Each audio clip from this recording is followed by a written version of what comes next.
सो topic number क्या है? It is 36. ठीक है, last we did the 35th one. Now it is the resources, the planning and the sustainable development. ठीक है, तो बहुत ही थोड़ा सा ना ओपन एंडेड सा टॉपिक होता है. थोड़ा सा ना ओपन एंडेड सा टॉपिक होता है resources planning and sustainable development. ठीक है, बट जैसा कि पिछले लेक्चर्स में भी बताया था, किन चीज़ों पर ध्यान देना है. हमें ध्यान देना है कि एनसीईआरटी के अंदर जितने भी टॉपिक्स उन्होंने डिस्कस कर रखे हैं, जितने भी वर्ड्स दे रखे हैं, ठीक है, जितने भी टर्म्स उन्होंने अलग से मेंशन कर रखे हैं, वो सारी की सारी चीज़ों का एक तो मीनिंग क्लियर होना चाहिए और वो सारी की सारी चीज़ें जो हैं वो लर्न होनी चाहिए. ठीक है, they have the habit of asking direct questions, तो मेक श्योर कि तुम वैसा ही परफॉर्म कर रहे हो उनके अकॉर्डिंग. ठीक है, अब जैसे कि ये टॉपिक है हमारे अकॉर्डिंग, हमारे इंडेक्स के अकॉर्डिंग, तो ये क्या है? This is resources planning and sustainable development. But अगर हम एनसीईआरटीज में अगर इसको देखें तो ये अलग अलग एरियाज में प्रेजेंट है. जैसे कि क्लास 8th की एनसीईआरटी में it is natural resources and their use. 10th की एनसीईआरटी में this is resources and development. उसके अंदर ना सोइल चैप्टर भी इंक्लूडेड है, लेकिन हमारा जो सोइल है वो किसी दूसरे टॉपिक का पार्ट है. ठीक है, तो क्लास 10th का ये बुक का जो चैप्टर है वो इंक्लूडेड है, ये चैप्टर इंक्लूडेड है except this part. And class 12th का जो सेकंड बुक है, that is the second book का जो चैप्टर है, that is planning and sustainable development in Indian context. तो इन अलग अलग डिफरेंट डिफरेंट चैप्टर्स में जो भी हमारे जो सबसे इंपॉर्टेंट पार्ट्स हैं हम उनको डिस्कस करेंगे.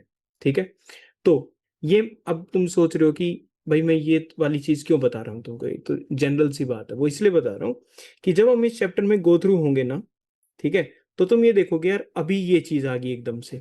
ठीक है, फिर एकदम से वो चेंज होकर कोई दूसरा सब टॉपिक स्टार्ट हो जाएगा. ठीक है, तो थोड़ी सी ना ऐसा वो मतलब थोड़ा सा टूटा फूटा सा ही कनेक्टेड होता है. ठीक है, बिकॉज जो उसमें इधर उधर की पार्ट्स हैं वो मैंने सारे हटा दिए हैं, और जो एग्जाम रिलेटेड जो इंपॉर्टेंट चीजें वो हमारे सामने है. ठीक है, जैसे फॉर एग्जाम्पल सबसे पहले इस चीज को देखो, इससे तुम्हें आइडिया लग जाएगा that what I am talking about. ठीक है, this is the Dudhsagar fall and the Mandovi river. ठीक है, टॉपिक के बिल्कुल स्टार्टिंग में आ गया. This is here because there is an image. ठीक है, जहां पर ये चैप्टर है ना, बिल्कुल चैप्टर की स्टार्टिंग में ही एक इमेज है. ठीक है, और वो इमेज किस चीज की है? That is the image of the Dudhsagar fall. ठीक है, एंड दूध सागर फॉल कौन सी रिवर रिलेटेड है? That is the Mandovi river. ठीक है, अब तुम्हें समझ में आ गया कि एकदम से कहां से आ गया, बिल्कुल बीच में चैप्टर की स्टार्टिंग में. फाइन, तो देखो एक बार दूध सागर फॉल की कुछ डिटेल्स याद करो.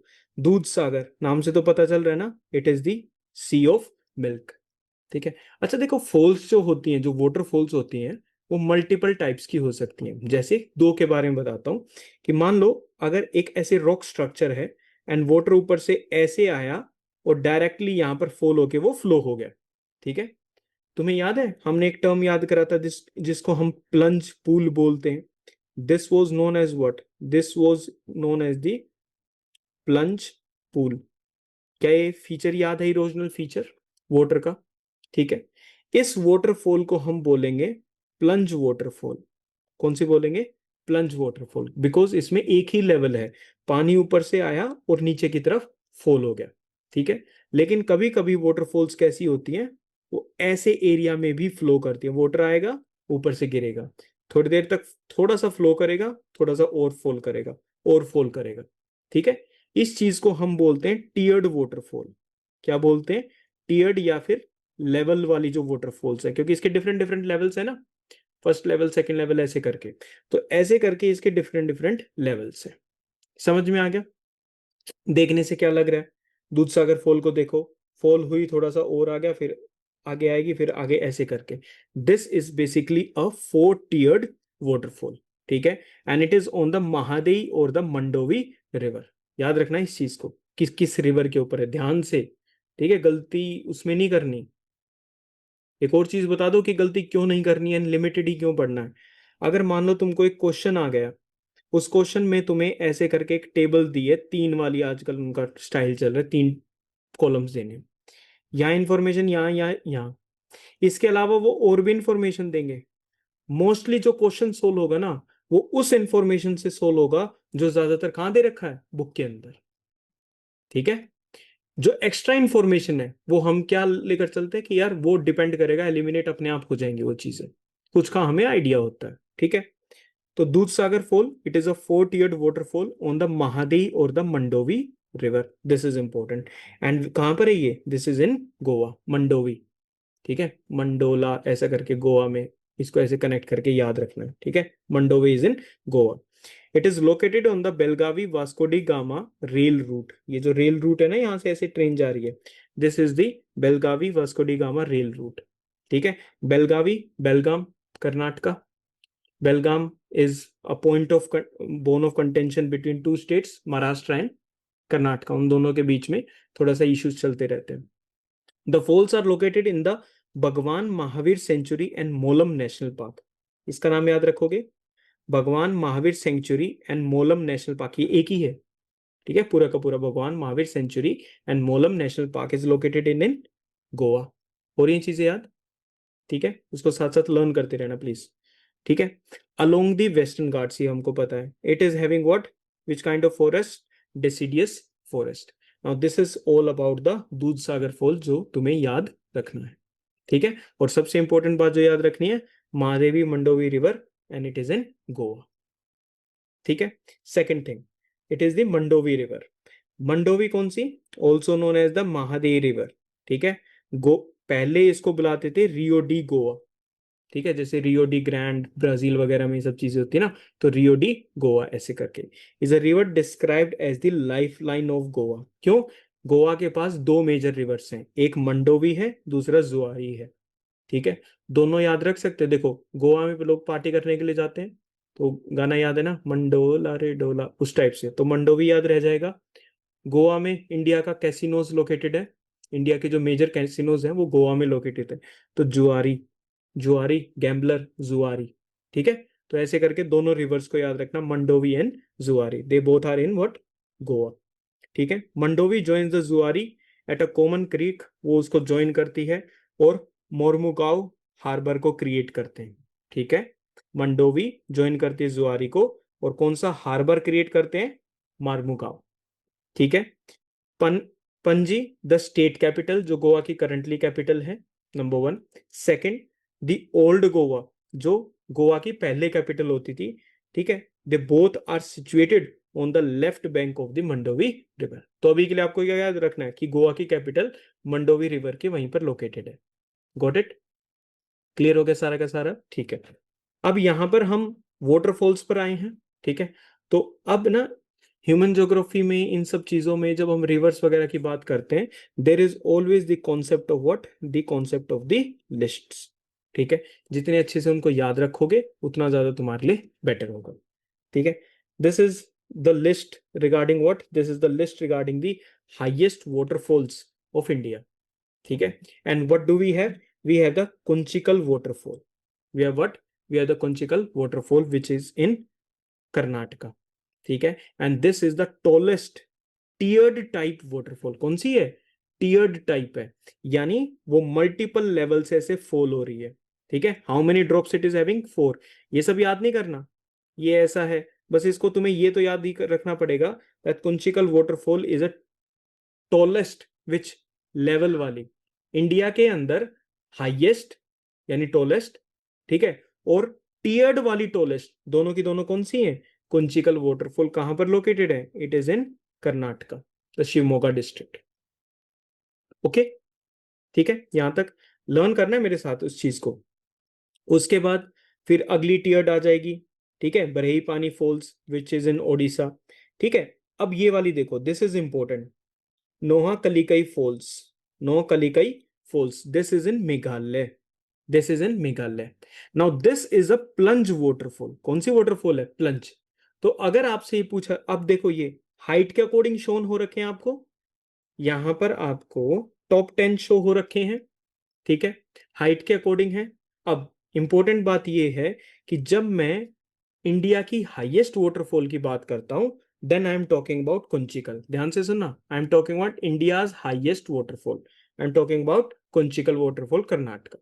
आई am talking about the tallest tiered waterfall, again I am talking about Kunchikal waterfall.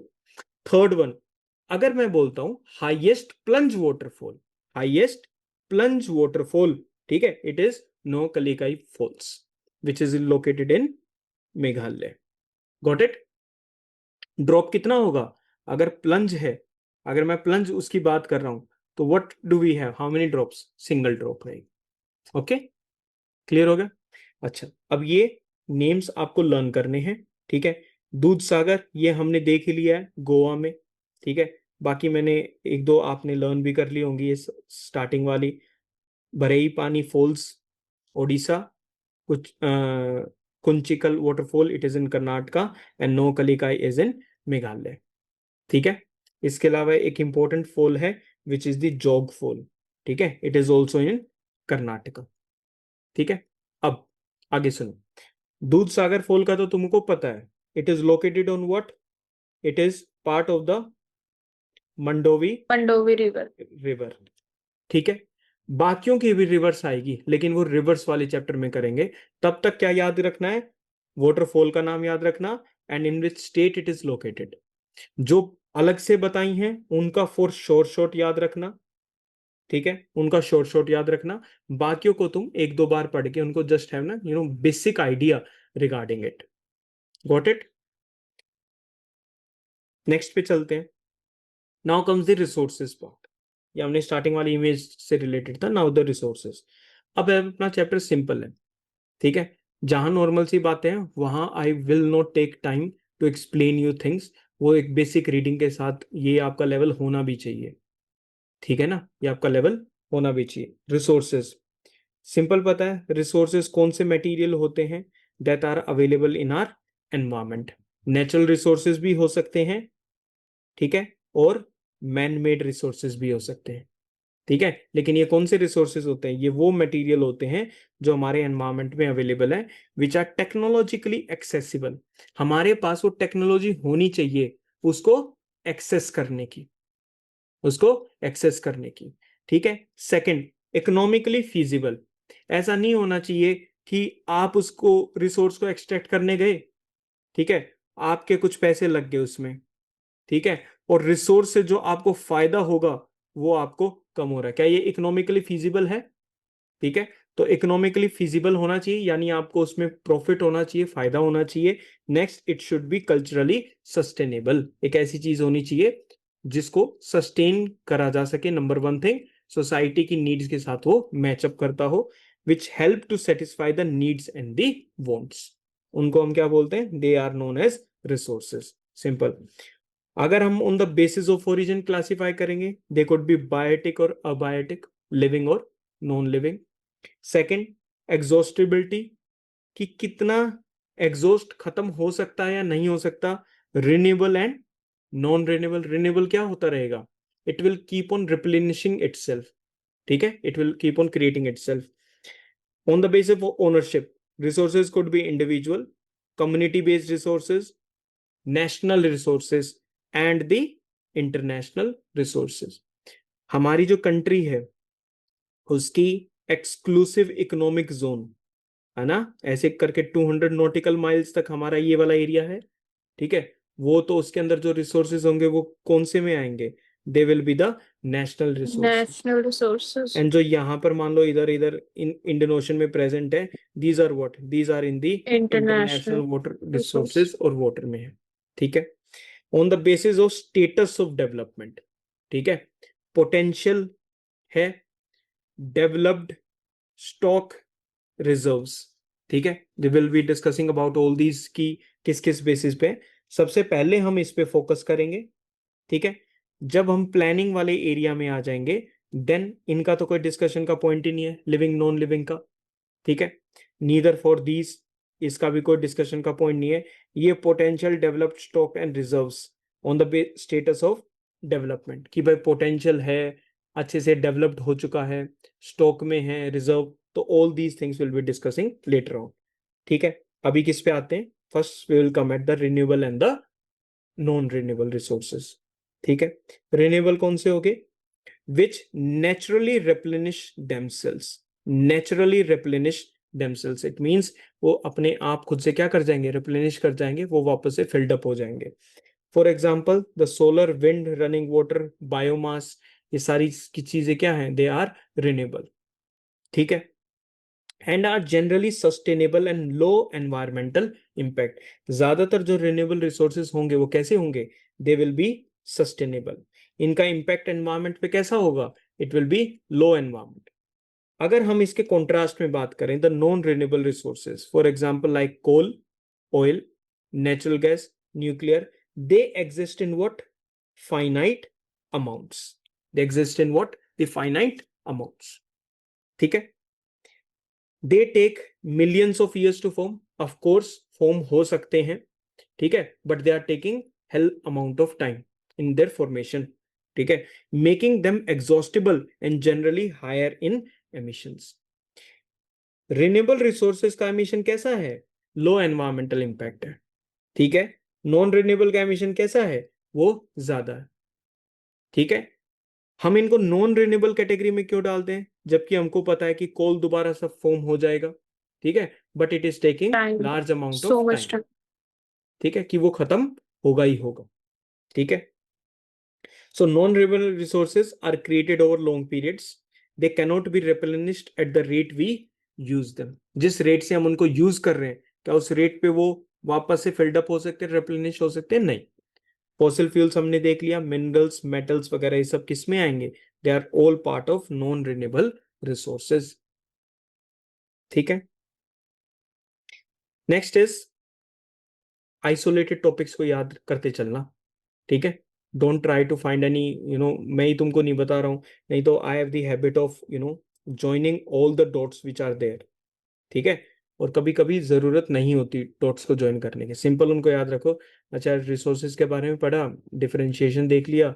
ठीक है, on the basis of this this this, ये चार हमने देख लिए. ठीक है, and now the ecosystem services.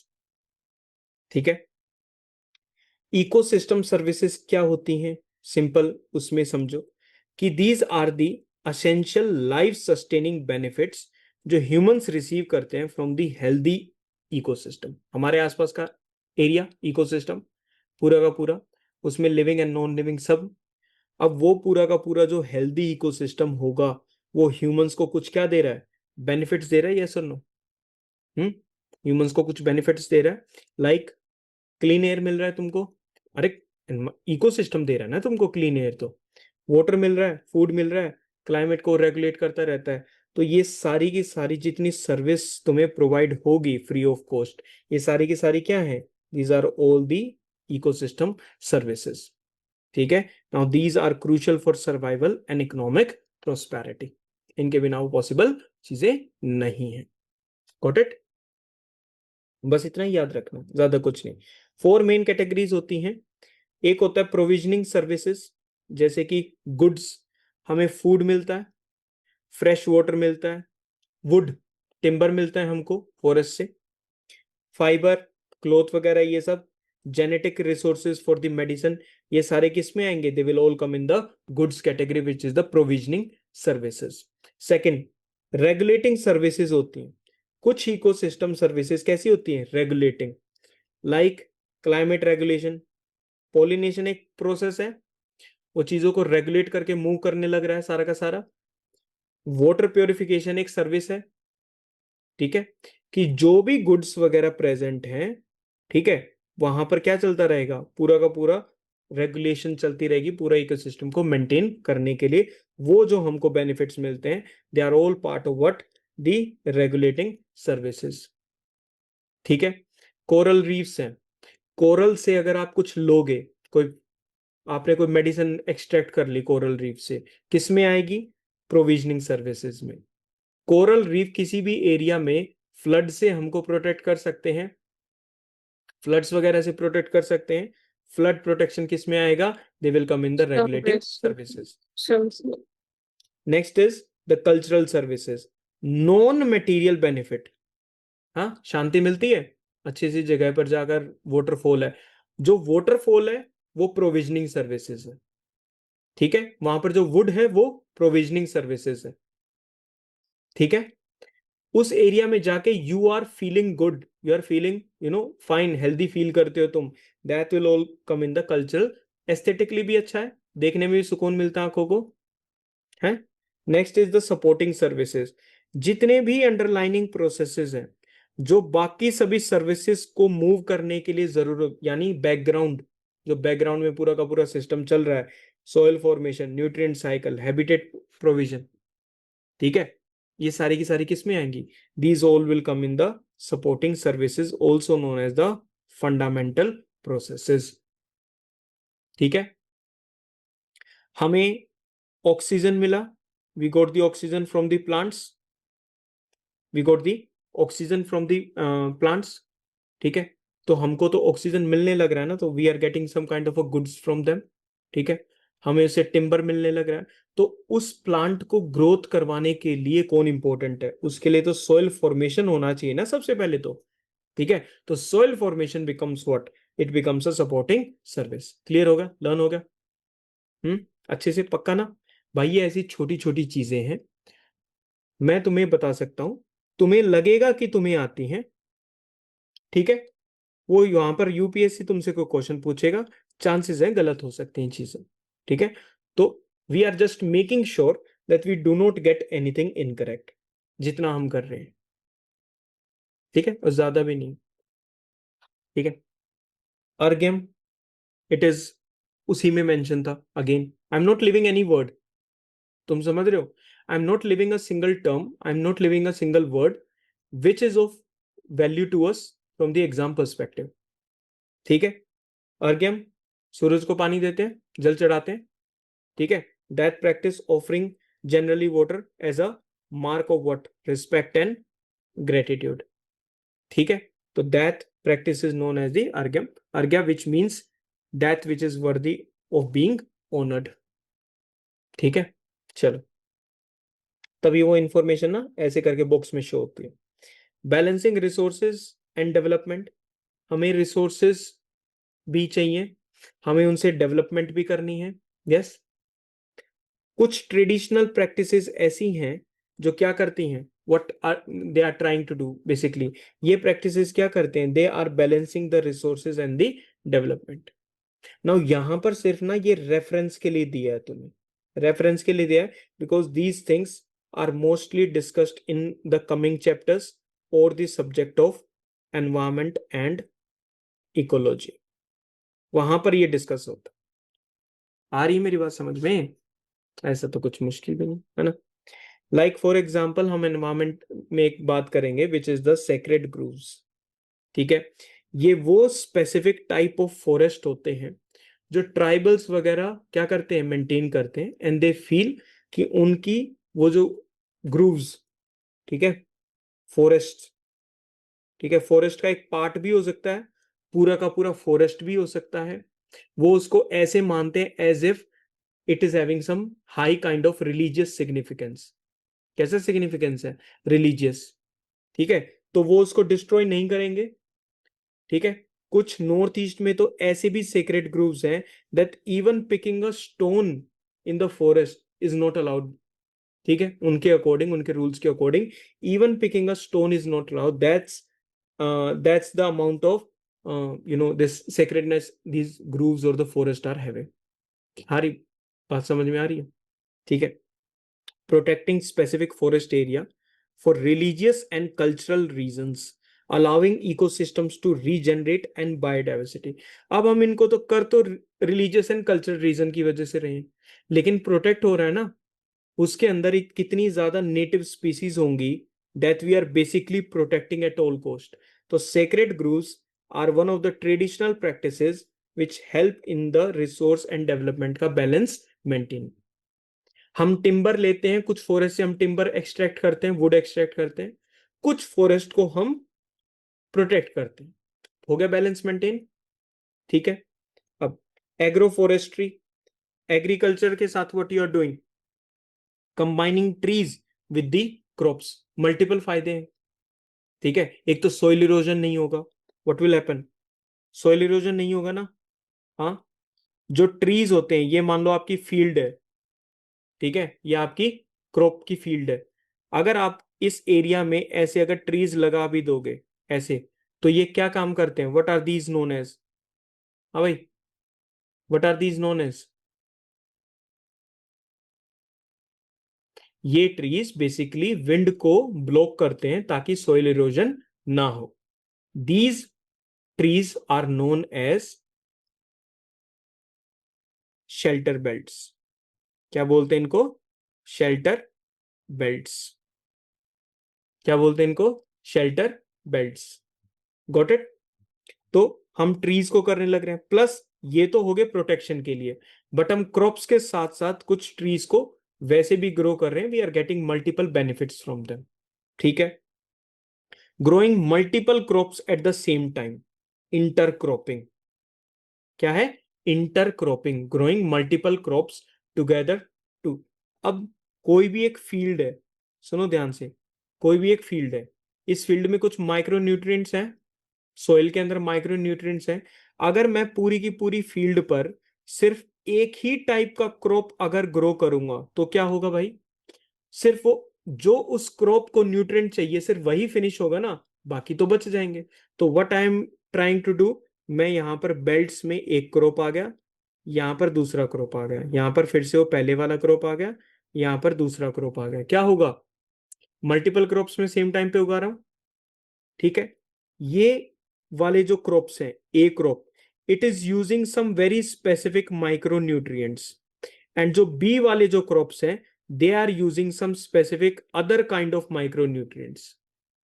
ठीक है. तो इससे क्या होगा? सोइल की जो फर्टिलिटी है वो क्या रहती है? बैलेंस्ड, मेंटेन्ड रहती है. इंटरक्रॉपिंग. ठीक है. क्रॉप रोटेशन भी यही काम करता है. आपने पहले सीजन में एक क्रॉप लगाया, पर्टिकुलर टाइप के माइक्रो न्यूट्रिएंट्स खत्म हो जाएंगे. आप अगला जब सीजन आएगा तो उसमें आप डिफरेंट टाइप का क्रॉप लगाओगे इसी फील्ड के अंदर. Crop rotation, different different crops. ठीक है. एग्रो फॉरेस्ट्री समझ में आ गया? Agriculture plus trees. ठीक है. ट्रेडिशनल वाटर हार्वेस्टिंग टेक्निक होती हैं जो वाटर को बचाते हैं. बर्निंग, फायर स्टिक फार्मिंग होता है. Using fire in a managed way to promote new growth, prevent larger uncontrollable wild fires and manage plant diversity. कि आप पर्टिकुलर एरियाज में सिस्टमैटिकली, ठीक है, आप क्या करते हो? फायर का यूज करते हो to manage the growth, growth को मैनेज करने के लिए. ठीक है. ताकि अगर बहुत ज्यादा जब ग्रोथ हो जाएगी तो अनकंट्रोल्ड वाइल्ड फायर होने के चांसेस है. तो आप क्या करोगे? पहले ही थोड़ा थोड़ा थोड़ा थोड़ा रिमूव करते रहोगे. This is the fire stick farming और द कंट्रोल्ड बर्निंग फार्मिंग. ठीक है. जैसे उसमें नहीं होता, वो तो है, तो वो different, but it is the slash and burn agriculture. Unsustainable है. ठीक है. वैसा सा. Next is resource management restrictions, organic farming. First, India's first organic state Sikkim. Soil conservation, traditional healing and medicine वगैरह, ये सब चीजें. ठीक है. जस्ट मैंने जैसे तुमको बताया था, this is just for a reference over here. ठीक है. आगे चलते हैं. Distribution of natural resources. हम नेचुरल रिसोर्सेज की बात कर रहे हैं और उसके डिस्ट्रीब्यूशन की बात कर रहे हैं. हम ज्यादा इधर उधर की बकवास बातें नहीं करेंगे. ठीक है. जो दे रखा है we are sticking to that. जो मैप दे रखा है we are sticking to those maps only. ठीक है. जो एक्स्ट्रा करवाना होगा I I will go through that, don't worry. ठीक है. इस मैप को मल्टीपल टाइम्स इसको रिवाइज करना. ठीक है. Revise this map multiple times just to look at the different different locations. ठीक है. सबसे पहले लेजेंड को देख लेना. Coal, oil, iron ore and bauxite. ठीक है. ऑयल की अगर हम बात करें, मुंबई हाई, बसीन, अंकलेश्वर, कलोल. ठीक है. टॉप पर देखो, लुक एट इट. यहां पर देखो, नाहर कातिया, डिगबोय. ठीक है. मोरन हुग्रिजन. ठीक है. यहां पर 3 ट्राइंगल्स हैं ये. These are also the oil fields. Asia की ओल्डेस्ट रिफाइनरी, डिगबोय. ठीक है. नाहर काटिया, मोरन Cook region, these all belong to the state of Assam. These all belong to the state of Assam. ठीक है, ऑयल प्रोड्यूसिंग एरियाज है, oil producing fields है। कर लोगे learn? हाँ भाई, हाँ वेरी गुड। देख लो, ऐसे झूठी हाँ नहीं भरनी भाई, ठीक है। उसके बाद go through all the different different areas. क्या? रानीगंज, ओके, फॉर द कोयल। मयूरभंज, ठीक है, it is use for iron ore. तो यहाँ पर आयरन ओर की एक मेजर एरिया है, ठीक है। We have Chandrapur, we have Durg, Bailadila mines, ठीक है, बलेरी, रत्नागिरी, खुदरेमुख माइंस, ठीक है, Chikmagalur, Neyveli. Neyveli is an important coal field, ठीक है। ऐसे करके इनको याद कर लेना, ठीक है। कल को बाई चांस भूले भटके कोई एक ऐसा क्वेश्चन आ जाता है जहां पर मैं मेरे पास मान लो क्वेश्चन पेपर है और मैं इसको ऐसे तुमको अरेंज करने के लिए इनको दे देता हूं कि arrange them. A little bit of idea where these places are located, कहाँ कहाँ पर कौन सा प्लेस लोकेटेड है, ये भी तुम्हें हेल्प करेगा to gain advantage in that question. A little bit of, ठीक है। कुछ एरियाज तो ऐसे तुमको आइडिया लग जाएगा, बोकारो, झारिया, बिलासपुर, ठीक है। You will get Ankleshwar, you will get idea regarding this, ठीक है। अच्छा, ये तो हो गया मैप का। दूसरी चीज लर्न करने के लिए दे दूं, वो क्या है? अब ध्यान से सुनना, हेलो, ध्यान से सुनना कि मैं तुमको बता कैसे रहा हूं कि how you have to learn the things, how you have to learn the things. आप लोग बीच बीच में सीडीएस का, सीएपीएफ का या वैसे क्वेश्चंस, स्टेट पीसीएस वगैरह ये सब ट्राई करते रहते हो, उसके लिए अलग से थोड़ा ना भागोगे चीजों में, ठीक है। वहां पर भी तुम्हें कॉन्फिडेंस चाहिए, क्वेश्चंस आते हैं, ठीक है। यूपीएससी कभी कभी बीच में पूछ लेता, but they know that these areas exist, ठीक है। ये सारे के सारे हैं, जैसे हमने ऊपर मैप में इनको डिस्कस करा। अब हम डिस्कस देख रहे हैं the different different mines in India, ठीक है। माइंस जिन टेबल के अंदर बिल्कुल लिमिटेड अमाउंट में प्रेजेंट है, वो तुमको करनी है लर्न। मेरी बात आ गई समझ में? क्या बोला मैंने? कॉन्सेप्ट क्या है? अपना कॉन्सेप्ट है जिनके अंदर लिमिटेड दे रखा है उनको करना है लर्न। अगर कल को तुमको ये बोल दिया जाए which of the following is not a diamond mine, which is not a diamond mine, Bunder project, Kollur mine, Panna. States के साथ उनको याद कर लो। Panna is in Madhya Pradesh, Bunder project Madhya Pradesh, Kollur mine Andhra Pradesh, related to Kohinoor and Darya-i-Noor, ठीक है। कर ली डायमंड माइन से याद फटाफट, ठीक है। अब सुनो, आयरन ओर की जो माइंस है, आयरन ओर जहां से निकलता है बहुत ज्यादा मिलेगा। आयरन इज अबंडेंट मिनरल, ठीक है। तो आपको जो माइंस हैं वो भी ज्यादा मिलेंगी। तो इसलिए मैं बोल रहा हूं इनको एक दो बार सिर्फ देखना है, just have a look at them. और कुछ जो हैं, कुछ को तुम याद कर लेना, जैसे जजपुर, पिंजार, Joda, Mayurbhanj, they are all in what? Odisha, ठीक है। सिंहभूम का तुम्हें वैसे याद रह जाना चाहिए, Singhbhum is a place in Jharkhand, ठीक है। अच्छा, बायलाडिला आयरन ओर की जो माइन है, this one is important and it is इन छत्तीसगढ़। तो तुम देख रहे हो रिसोर्स रिच रीजन है कौन सा? झारखंड, छत्तीसगढ़, ओडिशा, बिहार, ठीक है। This is a resource rich region. इस चीज को कनेक्ट किससे करोगे? हमने प्रीवियस चैप्टर में डिस्कस करा था, किन एरियाज की पॉपुलेशन डेंसिटी ज्यादा होती है, जहां पर geographical factors, economic factors, social cultural Social factor. ये कौन culture. सा फैक्टर है मिनरल वाला? It is the Economic. Economic. Economic factor. मेरी बात आ गई समझ में? उसको ऐसे कनेक्ट करना है चीजों को, ठीक है। बायलजिला आयरन माइन को पक्का याद रखना, इट इज इन छत्तीसगढ़। मैं बता रहा हूं जो स्टेटमेंट वाले क्वेश्चंस हैं, जो भी तुम अभी पूरा का पूरा तुम इसको ज्योग्राफी को करने लग रहे हो, तुम इजीली आंसर कर दोगे, ठीक है। प्रॉब्लम आएगी तुमको मैच दी कॉलम्स में, कहीं से भी कोई भी रैंडम कोई क्वेश्चन पूछ लिया, माइंस का पूछ लिया, इसका पूछ लिया, और तुम सोचोगे यार ये तो पढ़ा ही नहीं है ना। अभी अभी वाले में था, किस वाले में था कि वो उन्होंने वो वाटरफॉल का ही था, उसका क्वेश्चन पूछ लिया था, वाटरफॉल रिवर एरिया वगैरह वाला। ठीक है, ऐसा नहीं है रैंडमली पूछ रखा है, वो एनसीईआरटी में उतना ही दिया हुआ है, स्पेसिफिकली दिया हुआ है। They are not asking from somewhere कि मैं कहीं से भी उठा के कुछ पूछ लेता हूं। जितने परसेंट तुम्हें मार्क्स चाहिए to get through the prelims exam, trust me that all knowledge is present in the NCERT. बस वो देख के उठा के लर्न करने वाली बात है। अब जैसे मैप है, इस पे तुम फोकस करना। मैप से मैंने तुमको एक चीज और बता दी, when I was going through the CDS question papers, वो यहां से डायरेक्टली क्वेश्चन उसको पुट करते हैं। कौन है सीडीएस, सीएपीएफ, कौन है ये सब? सेम प्रोफेसर हैं, सेम मार्क्स आ रहे हैं, सेम क्वेश्चन आ रहे हैं, तो पढ़ो उनको। ठीक है, हाँ। रत्नागिरी वैसे याद रह जाएगा। ठीक है, महाराष्ट्र। ठीक है, we have Kudremukh mines, Karnataka. Manganese limited है, कोशिश करना याद रह जाए। ठीक है, कॉपर।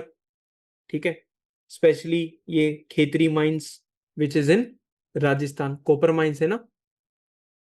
हाँ, एशिया की largest mine मलंजखंड mine, Madhya Pradesh. जो नोट्स में जो यहां पर अगर उनके बारे में कोई स्पेशल बात दे रखी है तो एक बार उसके भी गो थ्रू हो जाना। ठीक है, बॉक्साइट ज्यादा दे रखी है। ठीक है, लिमिटेड उसमें से एक दो देखा and you will be done with that. Again coal का भी सेम ही है, क्योंकि लार्ज अमाउंट में वो प्रेजेंट है, तो बस थोड़ा बहुत उसको देख लिया and you will be done with that. बात आ रही है समझ में जो मैं बोल रहा हूँ? हाँ, समझ में आने का भाई मतलब है कि will you be following it और नॉट। हाँ, ऐसे पूछ रहा हूं मैं। राजमहल हिल्स, झारखंड। कल्चर, it's in Odisha. Raniganj, west Bengal. ठीक है, गोल्ड माइंस।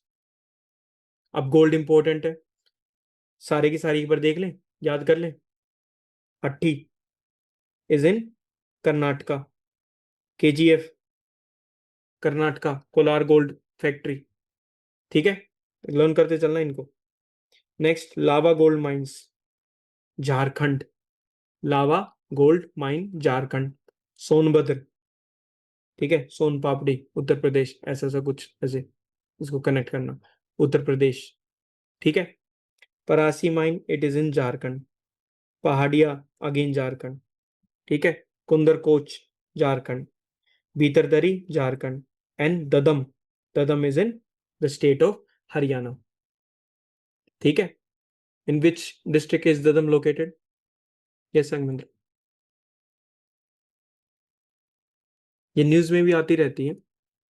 ददम माइन बेसिकली अभी ये भी हुआ था ना, it was all about the Aravalli hills and everything, जो स्टोन एक्सट्रैक्शन वगैरह है। ठीक है, तो वो ददम उसके लिए भी है, फेमस है, but it is also famous for the gold area as well. ठीक है, जो उसमें से एक्सट्रैक्ट करते हैं। It is located in the district of Bhiwani. ठीक है, it's located in the district of Bhiwani. ठीक है, हाँ, यहाँ पर दिल्ली है। ठीक है, यहाँ पर झज्जर आएगा। ठीक है, उसके बाद इट इज चरखी दादरी, और इसी एरिया में यहाँ पर लोकेटेड है भिवानी एंड हिसार। ठीक है, हाँ, एचसीएस का पेपर पास है ना, पढ़ो, लर्न करो उसको, डिस्ट्रिक्ट तो याद करो। चलो, uranium mines, again one of the most important areas, तो try to go through all the uranium mines. ठीक है, इसमें तो कोई वो डाउन वो नहीं होना चाहिए। एंड प्लीज इनको साइड में ना एक बार इनको जरूर रीड करना। ठीक है, कि कौन सा किस first uranium mine of the country. ठीक है, जादूगुदा यूरेनियम माइन, झारखंड। ठीक है, ओनर कौन है? Uranium corporation of India. चलो नेक्स्ट पे आते हैं। Next is the wootz steel, इसका भी मेंशन था। बेसिकली एक एंशियंट टेक्निक के थ्रू स्टील बनाया जाता है। ठीक है, क्या बनाया जाता है? स्टील। आयरन में कार्बन, चारकोल वगैरह ये सब चीज ऐड करके क्या बनता है? स्टील बनता है। Got it? कौन सा स्टील है? Wood steel. ठीक है, it is a high carbon crucible steel. ठीक है, एक क्रूशिएबल प्रोसेस के थ्रू उनमें डाल के ये स्टील बनता है, तो that's why it is that ancient India में प्रैक्टिस किया जाता था, अब तो इसके थोड़े से मेथड्स चेंज हो गए हैं, ठीक है, but it is still produce. South India और श्रीलंका में इसको डेवलप किया गया था, ठीक है। I am telling only those things that are related to you, कि तुम उससे क्वेश्चन सोल्व कर पाओ, कि अगर वो आ भी जाता है तो। बेसिकली थोड़ा सा ऐसा होता है, if you look clearly when you get the notes and everything, कि इसके अंदर ना ऐसे एक वेवी पैटर्न्स बन जाते हैं, ठीक है। अलग से इसके अंदर क्या बन जाते हैं, वेवी पैटर्न्स बन जाते हैं, ठीक है। तो वो होता है वुड्स स्टील, ठीक है। ये जो पैटर्न्स होते हैं ये वुड स्टील में भी और डेमेस्कस स्टील दोनों में बनते हैं, ठीक है। ओके, उसके बाद there will be dam, river and the state. भाई थोड़ा सा लर्न करने का है, ठीक है। तो ऐसा नहीं है कि I will be telling you something, पता नहीं क्या ही पता चल जाएगा, वैसा नहीं है। लर्न करने का एरिया है तो लर्न करोगे।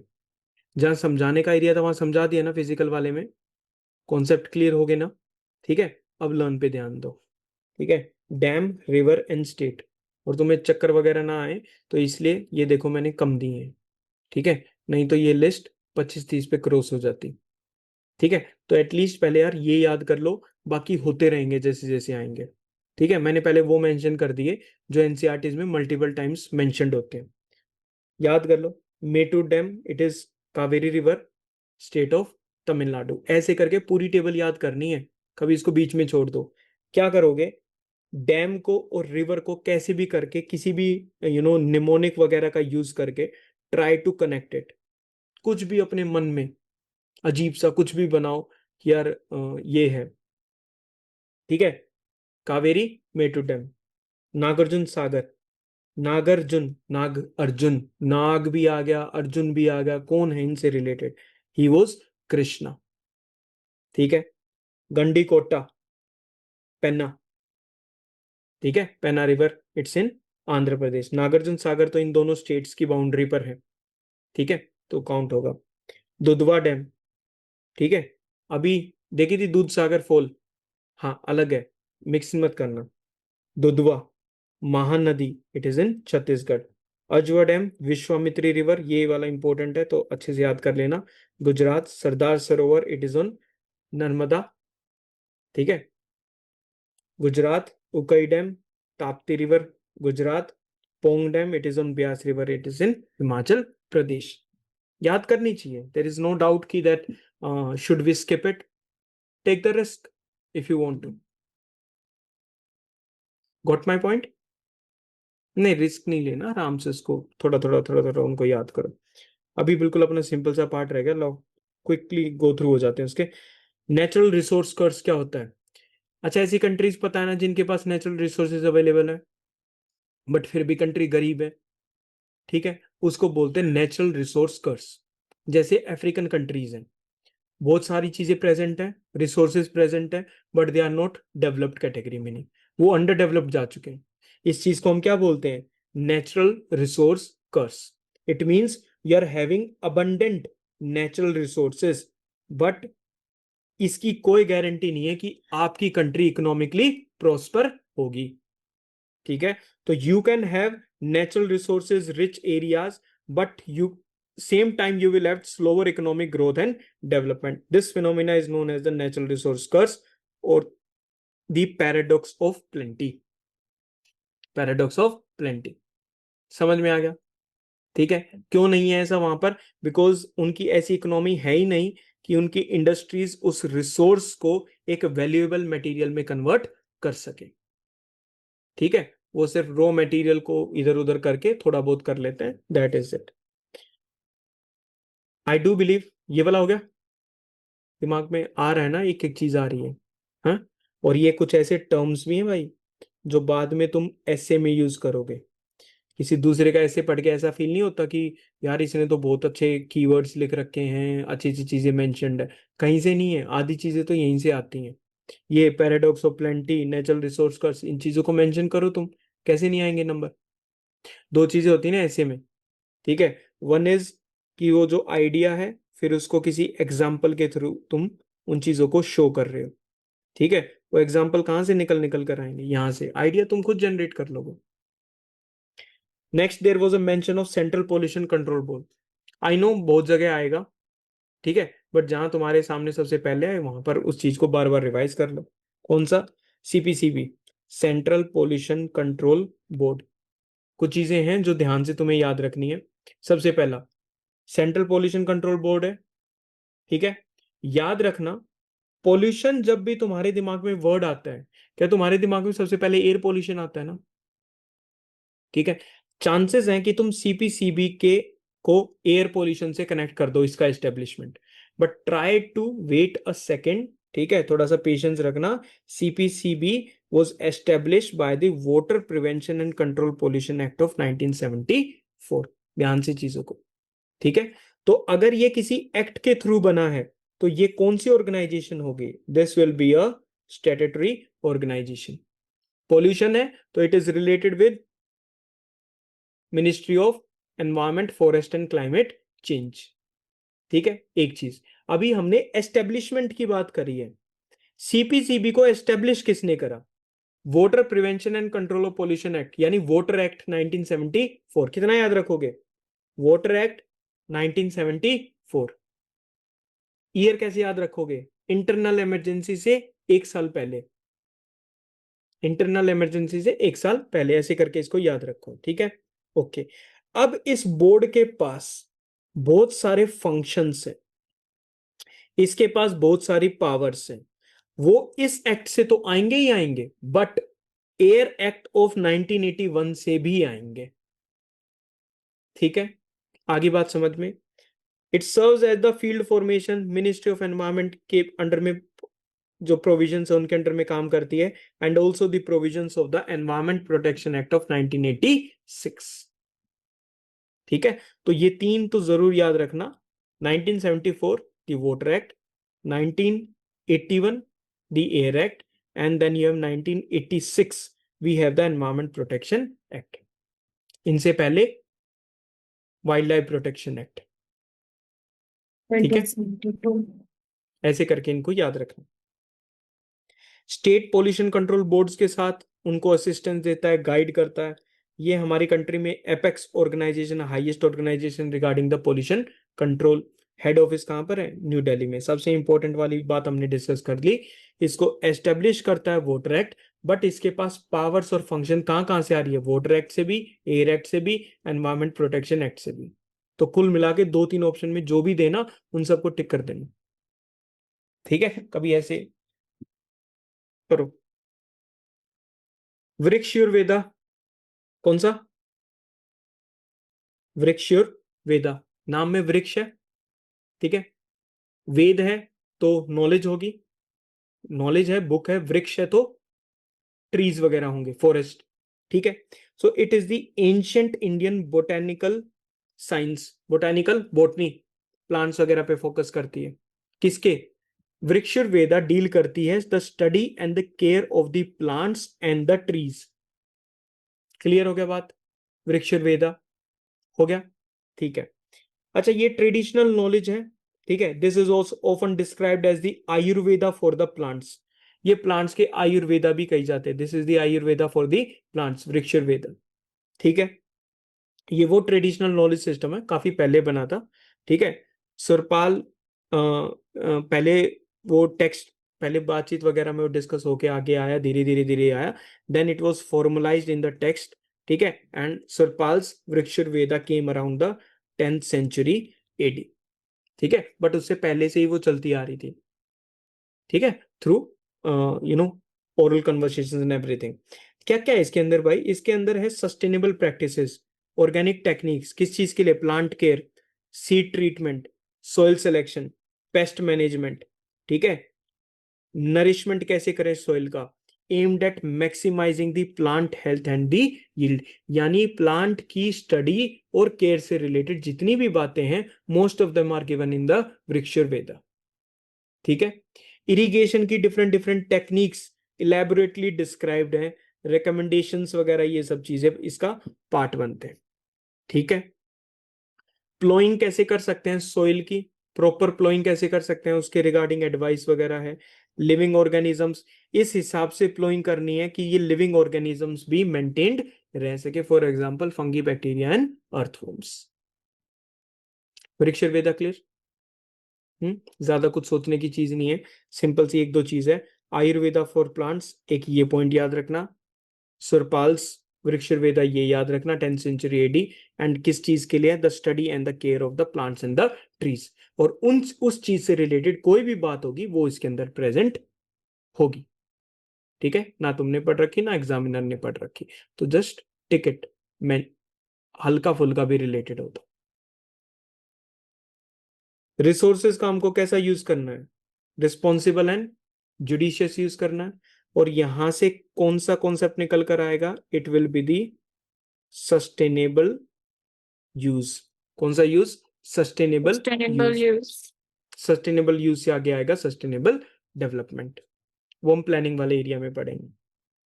ठीक है, रिसोर्सेज में सोलर एनर्जी की बात होती है चैप्टर्स वगैरह में। कहानियां हैं भाई, क्या है? कहानियां हैं, इतना ध्यान नहीं देना, ध्यान देना उन चीजों पे जो लर्न करने के। Solar energy and solar parks के बारे में है। ठीक है, वर्ल्ड का largest solar park, it is the Talatan solar park which is in China. ठीक है, which is in China. This is the largest solar park with a capacity of 16,000 megawatt. ठीक है, 16,000 मेगावाट। ठीक है, कितने गीगावाट बन गए?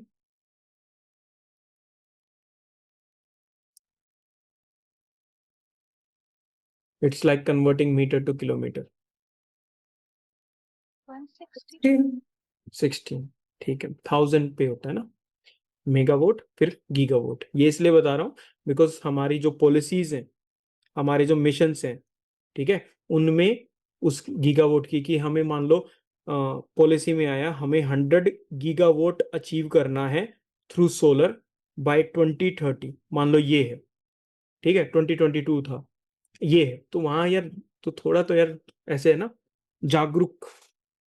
ठीक है, तो जागरूक उपभोक्ता से तुम्हें क्या बनना है? जागरूक, जागरूक उपभोक्ता से क्या बनना है तुम्हें? जागरूक अधिकारी. अधिकारी, गुड, बहुत बढ़िया। फिर जागरूक अधिकारी बनोगे तो लाइफ थोड़ी सी सही होगी, फिर तुम जागरूक अभिभावक बन जाओगे। ठीक है, हाँ, पेरेंट्स। हाँ, चलो आगे।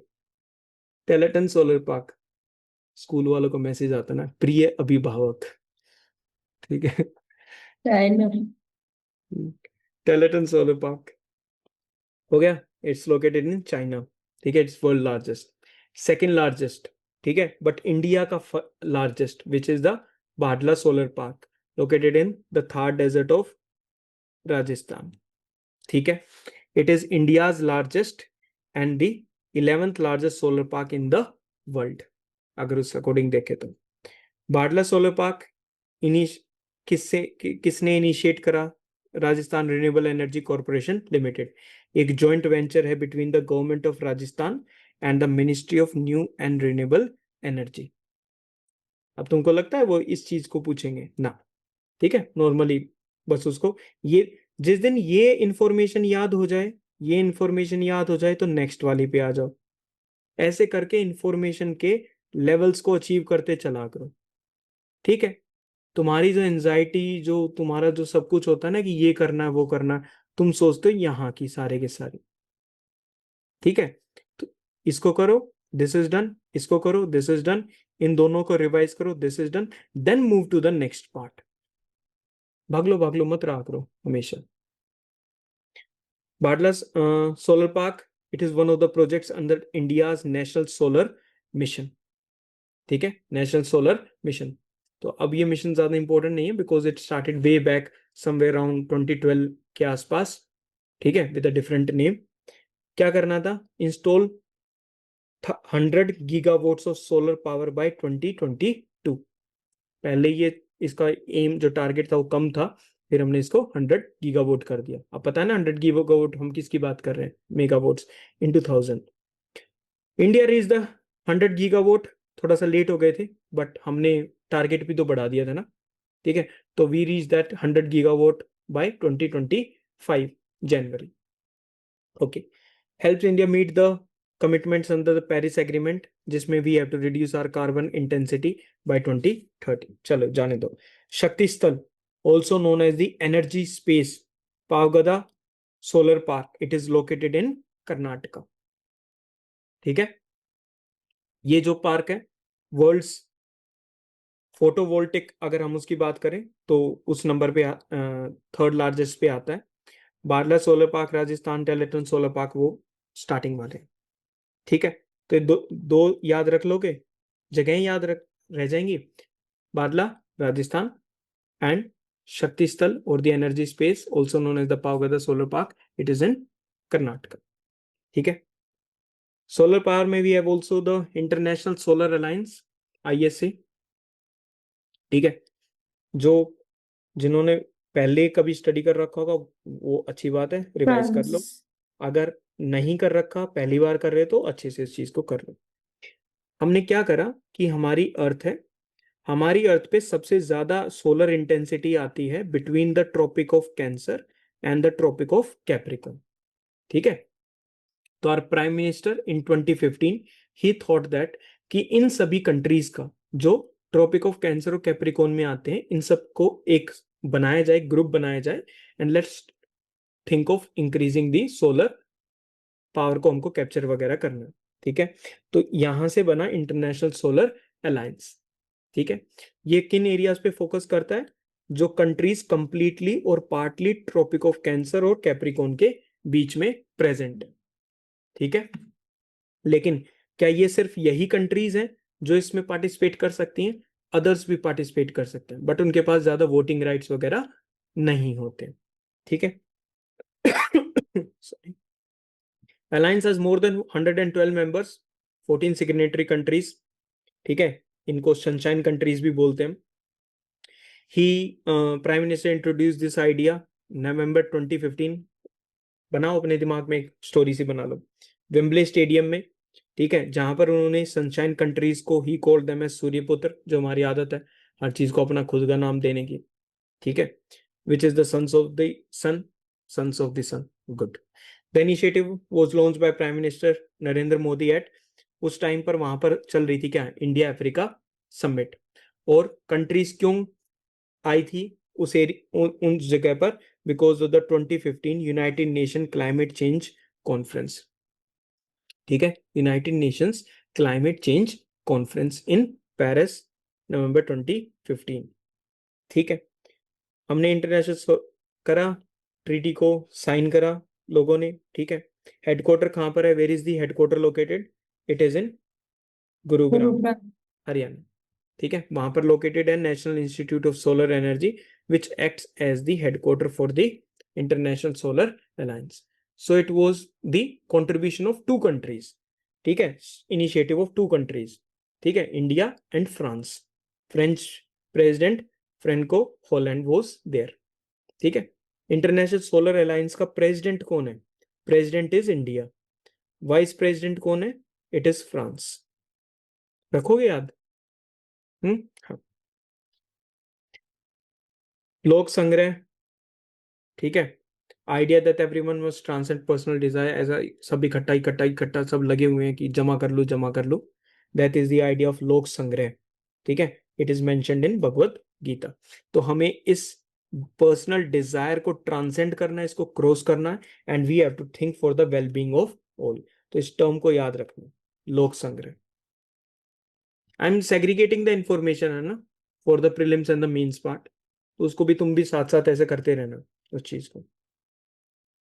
Then there is sustainable development का जो प्रोग्राम है, and there was the Rio de Janeiro Earth Summit. ठीक है. एक कॉन्फ्रेंस हुई यूनाइटेड नेशन कंट्रीज की. The conference was known as the united nation. ध्यान देना, जिसने पहली बार नहीं सुन रखा, मतलब जो पहली बार सुन रहे, वो try to form the story in your mind. जिन्होंने कर रखा है जस्ट रिवाइज कर लेना. United nations conference on environment and development. Environment को भी बचाना है, डेवलपमेंट भी करनी है. This was known as the UNCED. कब हुई? 1992 में. इस लेवल पर कंट्रीज एक जगह they assembled at one place. This was known as the first international earth summit. इसको क्या बोला जाता है? अर्थ समिट। ऑफिशियली इसका नाम क्या है? 1992 united nation conference on environment and development. ठीक है, क्या बोल लेते हैं हम इसको? रियो डी जेनेरियो अर्थ समिट, वहां पर हुई वो। ठीक है, तो जून 1992 में number of people, the heads of the state, they gathered. ठीक है, समिट का काम क्या था कि we have to address the problems of environment protection, socio economic development at the global level. ठीक है, हमको ये सारी चीजें करनी है, हमें एनवायरमेंट को प्रोटेक्ट भी करना है और सोशो इकोनॉमिक डेवलपमेंट भी करनी है हमें एट द सेम टाइम। ठीक है, अलग अलग डिक्लेरेशन साइन होते हैं। For example the declaration of global climate change, जो UNFCCC है, United nation framework convention on climate change. ठीक है, वो उसके बाद से वो शुरू हो गया हर साल। ठीक है, next it was the biodiversity act, convention on biological diversity. These we will be doing in the environment वाला पार्ट, बट तब तक इतना तो याद रख सकते हैं जो यहाँ पर दिया हुआ है। हाँ जी, हो गया ये जो अभी बताया मैंने, इसको हम बोलते हैं रियो convention. Convention is a basically a meeting group. ठीक है, तो रियो convention endorse the global forest principles. इसने कुछ ग्लोबल फॉरेस्ट प्रिंसिपल्स भी दिए। एक एजेंडा 21 दिया। एजेंडा 21 है 21st सेंचुरी में हमारा क्या एक्शन प्लान होना चाहिए टू गेट सस्टेनेबल डेवलपमेंट। समझ गए एजेंडा 21 क्या है? ठीक है, क्या ये एजेंडा 21 बाइंडिंग होगा हर कंट्रीज के ऊपर? तब तो ये आइडिया ही नहीं था इतना सॉलिड, तो बाइंडिंग वाला तो बहुत लेटर वाला वर्जन है। तो idea 21 is a non binding. ठीक है, कुछ ऐसे चीजें हैं कि द कंट्री शुड अडोप्ट। ठीक है, और उनको टारगेट्स करके वो पूरा करना चाहिए for achieving what, this sustainable development in the 21st century. तो रियो जो समिट है 1992 की, also known as the earth summit, जो ब्राजील में हुई, formally known as the united nation conference on environment and development. इसमें क्या क्या हुआ? एक, declaration on climate change, global climate change. Second, biological diversity. Third, global forest principles. Fourth one, the agenda 21। ये सब इस समिट से निकल कर आई चीजें। Got it? ठीक है, एजेंडा 21 ये इंपॉर्टेंट है। नॉर्मल क्वेश्चन आता है, agenda 21 is related to what? Simple, earth summit, environment and sustainability, बस, इससे ज्यादा नहीं है। It is a declaration signed by the world leaders in 1992 united nation conference on environment and development. ठीक है, कहां पर हुई थी? Rio de Janeiro. कहां लोकेटेड है? ब्राजील में। ठीक है, it is a non binding. It is a non binding. क्या अचीव करना है? Global sustainable development. It is a action plan, poverty reduce करनी है। जितने भी सस्टेनेबल डेवलपमेंट गोल्स है ना, अच्छा वो अलग कहानी है। मिलेनियम डेवलपमेंट गोल्स 2001 से 2015 तक, 2015 से टिल 2030, ऐसे करके मिलेनियम डेवलपमेंट गोल्स। ठीक है, सस्टेनेबल डेवलपमेंट गोल्स, ऐसे करके हमने 17 गोल्स चूज कर रखे हैं। अभी के लिए क्या चल रहा है? Sustainable development goals. ठीक है, वो अलग दुनिया। ठीक है, वो गोल्स ऐसे अचीव करने उसके बारे में अलग से पढ़ेंगे। तो एजेंडा 21 का सबसे मेन मेजर ऑब्जेक्टिव क्या था कि हर लोकल गवर्नमेंट, हर नेशनल गवर्नमेंट, हर लोकल गवर्नमेंट अपना खुद का एक एजेंडा 21 बनाए कि हमें 21st सेंचुरी में क्या क्या काम करने हैं, so that we can improve the environment, number one, we can develop at the same time. Is this clear? ठीक है, नेक्स्ट वाले पार्ट में जब हम करेंगे, we will do the resource planning in India. ठीक है, वहां से तब तक उस चीज को, इसके अंदर अब जितनी भी माइंस दे रखी हैं, नंबर वन जो मेरा मेन एम है। Second is the dam, river and the states. What ever kind of information that I have told you, बहुत छोटे छोटे छोटे छोटे कॉन्सेप्ट्स हैं, आइलैंड कॉन्सेप्ट्स हैं। ठीक है, चाहे एक दूसरे से कनेक्ट हो या ना हो, you don't have to think of that, you just have to think of the 2 marks that will be added to your paper. ठीक है, एंड जिस आपकी कट ऑफ वापस से ऊपर की तरफ जाने लग रही है, do you know why it is going upwards? हाँ, वो पढ़ रहे हैं भाई लोग। ठीक है, they are getting the knack of how to solve the questions. दो चीजें ही तो हैं, एक पता होना चाहिए करना कैसे है सोल्व, दूसरा ये पता होना चाहिए उसके रिगार्डिंग जो नॉलेज है।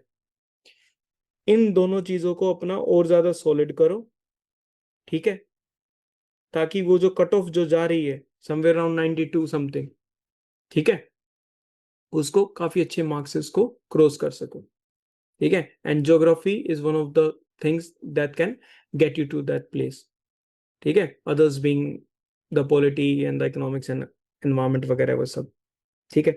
तो माइंस वगैरह सारी याद करनी है, मैप देखना है, ठीक है, दैट इज इम्पोर्टेंट।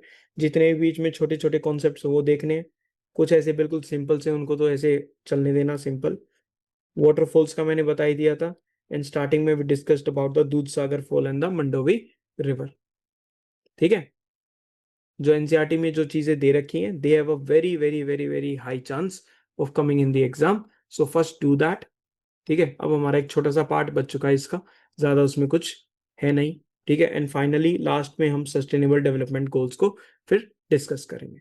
तो that will be the end of this particular chapter.